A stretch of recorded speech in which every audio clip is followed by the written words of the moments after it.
রাসূল আকরাম সাল্লাল্লাহু আলাইহি সাল্লাম একটা ছোট্ট হাদিস শরীফের মধ্যে বলেছেন, যেই মানুষটা আল্লাহওয়ালা হওয়ার জন্যে, একজন মানুষ এখানে নারী বা পুরুষ নয়, যে কোনো মানুষ হোক না কেন, তার জন্য কি বলা হলো? রাসূল আকরাম সাল্লাল্লাহু আলাইহি সাল্লাম বলেছেন, আস-সাবরু নিসফুল ঈমান।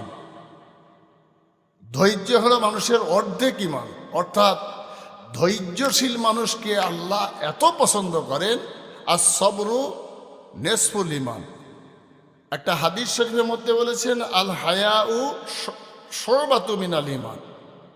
তাহলে লজ্জা এবং শরমকে যদি কেউ প্রাধান্য দিয়ে রাস্তাঘাটে বিলজ্জাটে ভাবে পেশাব পায়খানায় না বসে, দাঁড়িয়ে